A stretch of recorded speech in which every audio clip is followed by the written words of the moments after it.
So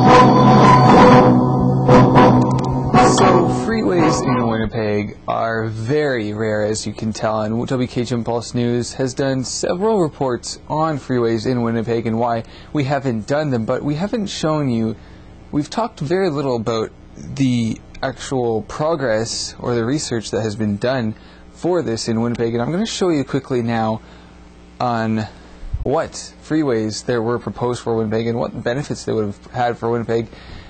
Now, we talked about the pros and cons of having them and what happened. This, of course, was the projection for 1991 of Winnipeg. Let's start off with a look at the map of Winnipeg right now, and we're looking at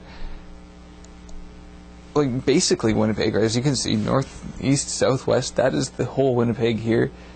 Just get this up here, there we go. The whole Winnipeg, simple as that, with main streets, that's Winnipeg. Let's take a look now, though, at the main thoroughfares and what we use for our everyday use for Winnipeg. And taking a look, so if I could get this to work, taking a look, we have the perimeter highway right around here. That is going to be the case. Okay, there we go. We have the perimeter highway. I'm getting myself together here. We have the perimeter highway. You can see Portage is the main street here. Pembina Highway as well. Bishop Grandin, Waverly West as well. Kenaston Boulevard over here. We have Nairn and Lagimode as well going down there. Henderson Highway along the other side of the river here. Taking a look, though, at our freeway systems, sorry, not our freeway systems, but our major thoroughway systems. This is at the peak hour of Winnipeg. Remember, this is for 1991, peak hour of Winnipeg. Most of the traffic is coming from Pembina Highway. There's, of course, Portage La Prairie. The dark purple is, of course, this is peak hour. The dark purple is showing us where all the traffic is flowing, and, of course, it's a lot. All of it, of course, is for downtown Winnipeg, but, of course, I keep saying, of course. There's something about this, of course. It's like a key thing here, of course. You can see here, the Pembina Highway is the main source of travel for work. Now, if we take a look at our travel times, and this is, of course, we're going to take another look at the city of Winnipeg first. Forgot about this one. This is, of course, our little thoroughfares, collector routes are in the northwestern parts of Winnipeg. That's where a lot of jams are happening in. That's where we're moving fast here. That's where all the jams happen, and that's kind of where. But as you can see, southern Winnipeg, you can see there's barely any of those little collector routes that just kind of get annoying, like Salter, McGregor, as you can see in the northern parts of Winnipeg. But as we move to our traffic times, 50 minutes by transit is the blue line across all the way. That's 50 minutes by transit. This is during peak hour times. 50 minutes to get downtown, 50 minutes to get downtown, 50 minutes to get downtown, about 40 minutes for the north. That, of course, today is about an hour, if not add about 30 minutes to all of this. But this, of course, is 1991, so traffic at that time was definitely nothing like today.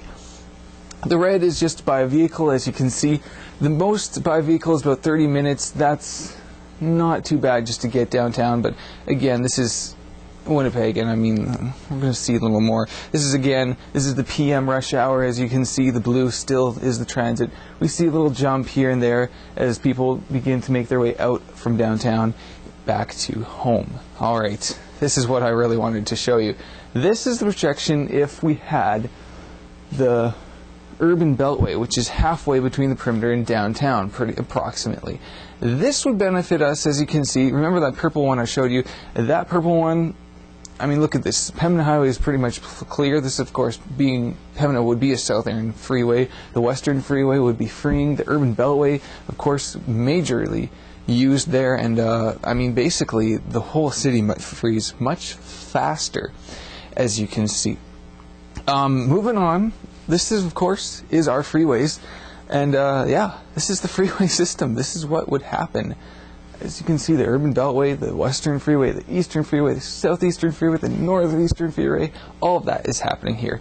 Now, I wanted to show you about the freeways and what they actually are. This is a look at the freeways, and this is basically what we're seeing. And going to start this off here. This is of course the urban beltway here in the city. This would be leading on to the perimeter highway, which we wouldn't have a use for if we had the urban beltway, but I won't get into that.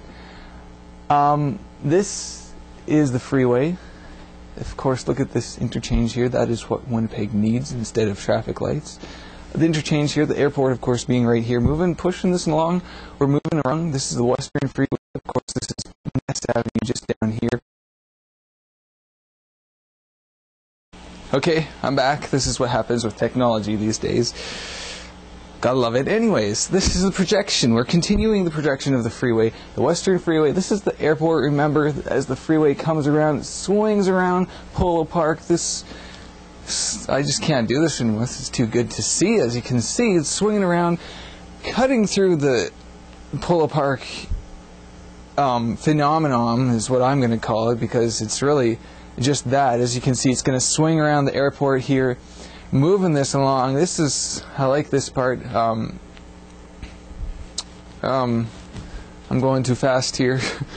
This is going around Polo Park. Is just to the south. This is just cutting across St. James, the Route 90, of course, way up there. So this is really cutting down through a lot of major thoroughfares. This again going through. There we go. This is a good explanation. North is this way here, that way's north. This is what happens with the CP rail. Now I know this has an effect for I know it has an effect on Winnipeg right now. As you can see, it does collide with some of the housing that is happening here, and that's probably one of the reasons why we don't have these freeways, is because we are objected to these housings in the way. So because CPR is going out and they want to remove these train tracks, this freeway can just simply go along where these railways were. There's no harm in that right now. As you can see, that's where they would go, and I know if even today that's still possible with removing these railways and just putting the freeway, the southeastern or the south